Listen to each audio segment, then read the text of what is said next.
Hello and welcome back to the William Gomes podcast. I am William Gomez and I am grateful to have you here. Today we explore one of the most intriguing and profound ideas in Lacanian psychoanalysis. It is something we live with every moment of our lives, yet rarely consider in its full complexity. This is the idea of the body, not the biological body described by medicine, but the Lacanian body, a body shaped by images, marked by language, and touched by the real, a body that carries meaning, desire, and conflict, a body that is never simply physical, but always symbolic and emotional as well. To speak of the body in this way requires us to look beyond anatomy. It asks us to recognize that the body we experience is not the same as the body we see, nor the same as the body others speak about. It is something far more layered. Lacan described three dimensions of human life: the imaginary, the symbolic, and the real. Each of these dimensions shapes the body in a different way. Together, they form a body that is not simply flesh and bone, but a space where language, desire, and enjoyment intersect. Let us begin with the imaginary body. This body appears when we first recognize ourselves in the mirror. The child sees an image of their body that looks whole, coordinated, and complete. This image becomes the foundation of the ego. The ego grows around the sense of unity the mirror provides. Yet this unity is an illusion. Inside, the child may feel fragmented or unsettled. The imaginary body offers a reassuring picture, a picture that promises coherence, but it is still a picture. This imaginary body continues to shape us throughout life. When we think of how others see us, when we compare ourselves to others, when we feel proud, ashamed, or self conscious, we are responding to imaginary images. The imaginary body is the body of appearances. It is the body we try to present to the world, the body shaped by ideals and comparisons. It is also the body that can become a battleground for perfectionism, insecurity, or rivalry.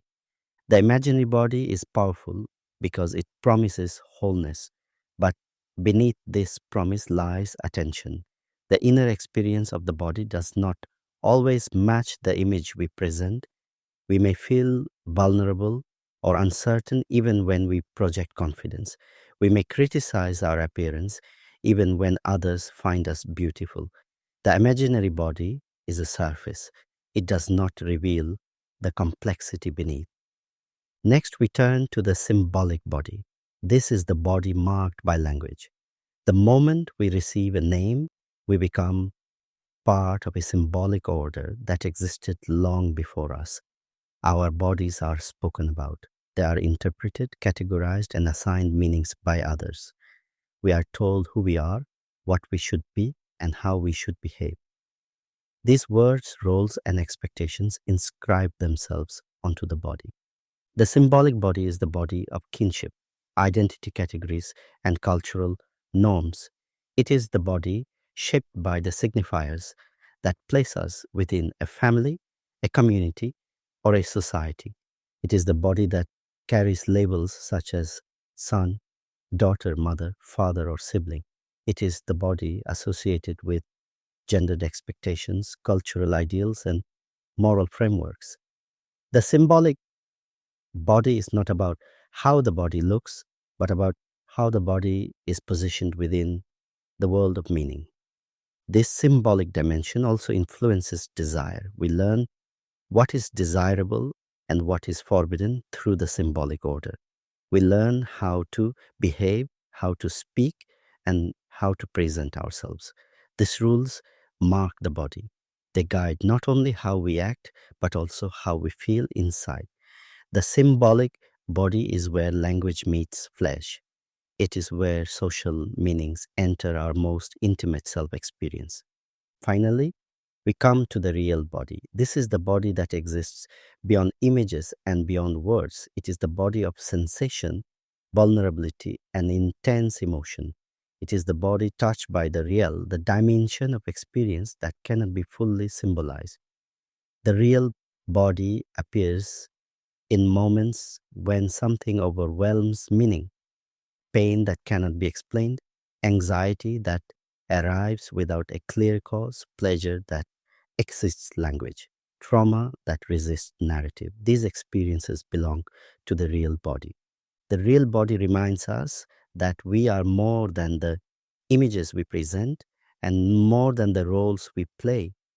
It reminds us that some experiences cannot be absorbed into language, no matter how hard we try. When the real body appears, we may feel raw, exposed, or unprepared. But these moments also connect us to something essential. They show us the limits of representation. They reveal aspects of ourselves that remain outside symbolic structures. The Lacanian body is therefore a meeting point. The imaginary body offers coherence, the symbolic body offers meaning, the real body offers intensity. Together, these dimensions shape our lived experience. They also shape how enjoyment moves through our bodies. Enjoyment or jouissance is not simply pleasure. It is a force that flows through the body and sometimes overwhelms it. Jouissance can feel exhilarating and painful at the same time. It can appear in ambition, love, desire, sacrifice, or even in suffering. Jouissance does not follow the logic of comfort. It pushes us beyond what is familiar and safe. It is one of the most powerful expressions of the real body. The body is also a site where meaning becomes visible in physical form. A symptom is a way the body speaks when something cannot be expressed through ordinary language. A tight chest, a persistent ache, a recurring habit, or a sudden emotional reaction all carry symbolic meaning. The body becomes a canvas where the unconscious writes itself. These writings are not random. They follow the logic of the signifiers that shape the subject. When the imaginary, symbolic, and real intersect, the body becomes a place where conflicts and contradiction appear. Someone may appear calm on the surface while their body holds deep tension. Someone may follow social expectations while their real body expresses distress. Someone may pursue imaginary ideals while their symbolic body carries the weight of rules they cannot bear. The Lacanian body reveals these tensions, but the body is not only a site of conflict, it is also a site of possibility. When someone begins to speak in a therapeutic setting, their relationship with their body often changes. New signifiers enter their world, reshaping how the body is experienced. Old symptoms may loosen, new understandings may emerge. The body responds to changes in the symbolic order because it is tied to language and desire. The Lacanian body teaches us that identity is not simply psychological, it is embodied. The ways we have been spoken about, the images we have identified with, and the experiences we have lived all leave marks on the body. These marks are not visible on the surface, they are felt, they shape how we breathe, how we hold ourselves, and how we move through the world. To understand yourself, you must understand your body in these three dimensions, not as an object to be perfected, but as a living intersection of images, words, and sensations. The imaginary body shows how you see yourself. The symbolic body shows how the world has positioned you. The real body shows what lies beyond both, the raw truths that resist explanation. As we near the end of this episode, I invite you to reflect gently on your own body. Not just how it looks, but how it feels. Not just the names and categories assigned to it, but the experiences it carries. The body holds stories that may be difficult to articulate. It holds desires that may be confusing or contradictory. It holds joys, wounds, and longings that give shape to your life. The Lacanian body reminds us that we are not reducible to appearance or biology. We are made of images, signifiers, and sensations.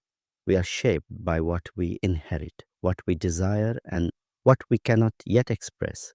The body is a living testament to everything we have encountered and everything we continue to become. In our next episode, we will explore symptoms and repetition, looking at how symptoms express unconscious truth and why certain patterns return again and again.